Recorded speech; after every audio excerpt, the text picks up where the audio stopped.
भारतीय साख्ता mobile phone समेत दीगर आलात पाकिस्तान की साइबर सिक्योरिटी के लिए खतरा है। भारतीय साख्ता मोबाइल फोन समेत दीगर आलात पाकिस्तान की साइबर सिक्योरिटी के लिए खतरा है। पाकिस्तान गवर्नमेंट ने अनाउंस किया है कि मेड इन इंडिया जो मोबाइल हैं या जो भी ऐसी डिवाइसेस हैं वो पाकिस्तान में नहीं आ सकती, पाकिस्तान में बैन कर देंगे। आपको याद होगा कि पाकिस्तान के प्रधानमंत्री शहबाज शरीफ एक बार व्लादिमीर पुतिन के सामने बैठे थे और घबराहट के मारे शहबाज शरीफ ईयरफोन तक नहीं लगा पा रहे थे।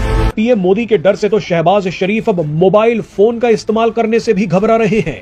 पाकिस्तान की सरकार भारत में बने मोबाइल फोन्स से डर गई है, इसीलिए पाकिस्तान की सरकार ने भारत में बने मोबाइल फोन्स पर बहुत बड़ा ऐलान किया है। पाकिस्तान को मेड इन इंडिया फोन से डर लग रहा है। पाकिस्तान को लग रहा है कि जिस तरह से इजराइल ने पेजर के जरिए हिजबुल्लाह के आतंकियों को उड़ा दिया था, ठीक उसी तरह से made in India phone Pakistan को बर्बाद कर सकते हैं। पाकिस्तानी सरकार और सेना का सीक्रेट डाटा चोरी हो सकता है। एक रिपोर्ट के मुताबिक पाकिस्तान भारत में बने इलेक्ट्रॉनिक डिवाइसेस और मोबाइल फोन का इस्तेमाल बंद करना चाहती है। पाकिस्तान ने भारत में बने इलेक्ट्रॉनिक डिवाइसेस को अपने लिए बड़ा खतरा घोषित किया है। उसकी रीजन ये है कि हमारी सिक्योरिटी, साइबर सिक्योरिटी का रिस्क है। उसकी रीजन ये है कि अगर कोई made in India mobile Pakistan में आएगा तो उसे जो बताया जा रहा है पाकिस्तान गवर्नमेंट की तरफ से कि भाई आम पब्लिक का डाटा जो उसे यूज करेगा उसका डाटा इंडिया वालों की तरफ चला जाएगा। मजे की बात तो यह है कि पाकिस्तान भारत में बने आईफोन्स को भी नेशनल सिक्योरिटी थ्रेट मान रहा है। इसीलिए पाकिस्तान के सभी मंत्रियों और सभी प्रांतों के चीफ सेक्रेटरीज को लेटर भेजा गया है। इस लेटर में कहा गया है कि मेड इन इंडिया फोन से बचकर रहना। पाकिस्तान का कहना है कि भारत में बनने वाले मोबाइल फोन और दूसरे डिवाइसेस के सॉफ्टवेयर और हार्डवेयर में कुछ ऐसी चीजें लगाई जा सकती हैं जो पाकिस्तान की सारी खुफिया जानकारी निकाल लेंगी। भारत में बने डिवाइसेस के चलते पाकिस्तान का डाटा हैक हो सकता है, एक बड़ा साइबर अटैक भी हो सकता है। पाकिस्तान को लग रहा है ये कितना सेफ कंट्री है। इनको लग रहा है कि भैया ये अमेरिका से भी ज्यादा ताकतवर कंट्री है और भैया ये जो प्लानिंग ये करते हैं दुनिया को पता नहीं चलता। बताओ, ऐसा जमाना आ गया है कि दहशतगर्द को भी डर लग रहा है। दहशतगर्द भी खड़े होकर बोल रहे हैं नहीं भैया हम ये फोन अलाउ नहीं करेंगे हमारे देश में, क्योंकि ये हमारे लिए खतरा हो सकता है। पाकिस्तान को दिन रात ये लगता है कि इंडिया हमारे बारे में ही सोच रहा है। भैया तुम्हारी औकात एक मिसाइल है, एक मिसाइल इंडिया से पाकिस्तान पे पड़ेगा ना तो भैया पाकिस्तान नजर नहीं आएगा, सिर्फ धुआं ही धुआं नजर आए। एक मिनट के लिए आपकी बात मान लेता हूँ कि हाँ यार ये इलेक्ट्रॉनिक डिवाइसेस या फिर मोबाइल फोन अगर मेड इन इंडिया यहाँ पे आएंगे तो सिक्योरिटी का कोई रिस्क होगा, लेकिन ये ट्रेड ही हमने टोटल जो बंद कर दिया। सब्जियों में भी कोई और डिवाइसेस लगा के बेच देंगे, प्याज में आलू में डिवाइसेस लगा के बेच देंगे जो हम वो भी नहीं ले रहे। इसका क्या जवाब दें? जय हिंद दोस्तों, नमस्कार दोस्तों। पाकिस्तान हर समय ये सोचता है कि भारत उसके खिलाफ साजिशें कर रहा है। भारत पाकिस्तान को तबाह करना चाहता है। जो मुल्क खुद ही तबाह हो उसे कौन तबाह करना चाहेगा, लेकिन पाकिस्तान फिर भी ये मानने को तैयार नहीं है। दोस्तों, पाकिस्तान की सरकार ने भारत में बने सेलफोन और आईफोन को पाकिस्तान में बैन कर दिया है। आप ये सोच रहे होंगे कि पाकिस्तान ने ऐसा क्यों किया है। पाकिस्तान ने ऐसा इसलिए किया है, जिस तरह इजराइल के पास हमास के आतंकियों की लोकेशन होती है और इजराइल पेजर्स के द्वारा कई हिजबुल्लाह और हमास के आतंकियों को मार चुका है। पाकिस्तान को इस बात का खौफ है कि कहीं भारत को पाकिस्तान की मिलिट्री इंटेलिजेंस की जानकारी न मिल जाए और भारत इन फोन के जरिए पाकिस्तान के आतंकियों को मारना शुरू न कर दे। दोस्तों, पाकिस्तान ये सब अपने आतंकवादियों को बचाने के लिए कर रहा है, लेकिन फिर भी भारत की इंटेलिजेंस एजेंसी रोज पाकिस्तान में घुसकर आतंकवादियों को ठोक रही है। हर महीने पाकिस्तान से खबर आती रहती है कि अननोन गनमैन ने पाकिस्तान में आतंकवादियों को ठोक दिया है। दोस्तों, इस पर आपकी क्या राय है, कमेंट करके जरूर बताएं। कई पाकिस्तानी बोल रहे हैं कि जब इजराइल पेजर के जरिए हिजबुल्लाह के आतंकियों को उड़ा सकता है तो भारत भी मेड इन इंडिया मोबाइल के जरिए पाकिस्तान की सेना को उड़ा सकता है। और कहता है कि इससे जो है ये पाकिस्तान को बहुत बड़ा खतरा हो सकता है। ये मोबाइल फोन्स अगर इंडिया से होकर पाकिस्तान में आएंगे तो हो सकता है कि पाकिस्तान की कब्रें सब जमा कर करके इंडिया के पास जाए। पाकिस्तान को लग रहा है ये कितना सेफ कंट्री है। इनको लग रहा है कि भैया ये अमेरिका से भी ज्यादा ताकतवर कंट्री है और भैया ये जो प्लानिंग ये करते हैं दुनिया को पता नहीं चलता। बताओ, ऐसा जमाना आ गया है कि दहशतगर्द को भी डर लग रहा है। दहशतगर्द भी खड़े होके बोल रहे हैं नहीं भैया हम ये फोन अलाउ नहीं करेंगे हमारे देश में, क्योंकि ये हमारे लिए खतरा हो सकता है।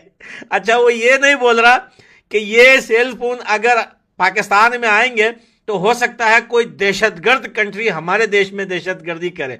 नहीं, उनके कहने का मकसद ये है कि अगर ये सेल फोन पाकिस्तान में आएंगे हो सकता है हमारी दहशतगर्दी का पता पहले ही इंडिया को पता चल जाए।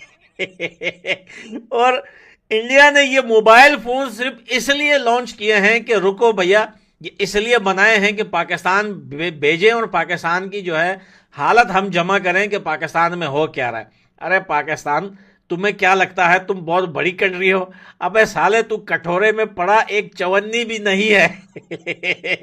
एक चवन्नी, एक टके से भी तेरी जो है अहमियत और औकात आज कम है। इंडिया ट्रेड कर रहा है, इंडिया दुनिया में चीजें इंपोर्ट एक्सपोर्ट कर रहा है, इंडिया आज आईफोन बना रहा है, इंडिया आज वो वेपन्स बना रहा है जो यूएसए के आगे लोग घुटने झुकाकर हजारों साल से कहते थे कि यार ये वेपन हमें दे दो, और तुम बोलते हो कि हम ये मोबाइल फोन पाकिस्तान में बैन कर देंगे। वो कहते हैं ना कि कसाई जब काम कर रहा होता है तो बिल्ली नीचे बैठ के सोच रही होती है कि यार ये मेरे बारे में सोच रहा होगा कि ये बिल्ली कब जाएगी और मैं इसको कुछ दूं या ना दूं। मेहनत की है, अरे बगैर तो निकम्मो, उन्होंने मेहनत की है इतने साल, बाकी दुनिया के देशों को छोड़ के अपने देश पे काम किया है, अपने देश के लिए कुछ बनाया है, अपने देश को स्ट्रोंग किया है। लेकिन तुम क्या कर रहे हो? तुम भाई, तुमने पूरी जिंदगी अपने बाप दादाओं की कमाई जो है तालिबान पे लगा दी, वो आज तुम्हारे ऊपर थूक रहे हो और तुम्हें ठोक रहे।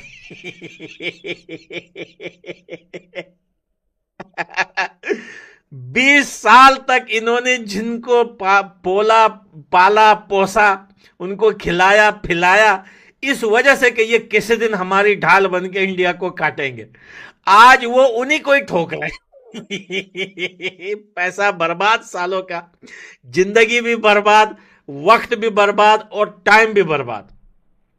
वो सारा पैसा जो तुम ट्रेन कर करके आतंकवादियों को कश्मीर भेजते हो, वही अपने स्कूल कॉलेज बच्चों और पढ़ाई एजुकेशन पे लगाते ना, तो आज पाकिस्तान की हालत भीख मांगने की नहीं होती। दुनिया में भीख नहीं मांगता पाकिस्तान।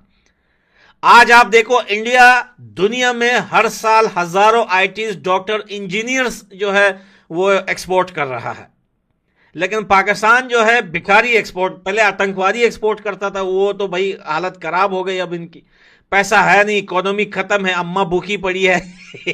अम्मा ने पिछले 3-4 साल से आटा नहीं खाया, IMF के आगे पड़ी हुई है, चिल्ला रही है, लेकिन अब भिखारी एक्सपोर्ट कर रहा है। कभी भैया सऊदी अरबिया भिखारी जा रहे हैं, कभी UAE भिखारी जा रहे हैं, कभी कतर मिस्र जा रहे हैं। अब तो डर लगता है अफगानिस्तान की सड़कों पे जो भिखारी है उनसे भी पूछना पड़ेगा, भाई वेयर आर यू फ्रॉम?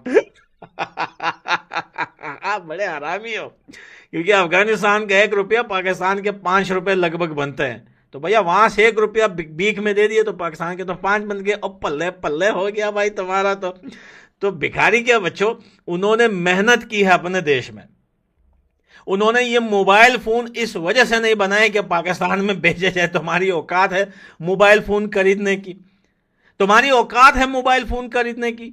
सालों, दुनिया में आज दुनिया के जितनी भी बड़ी बड़ी कंपनीज हैं, आईफोन सबसे बड़ी कंपनी है आज दुनिया में, वो इंडिया में आके बैठी है और आज इंडिया अपना आईफोन बना रहा है।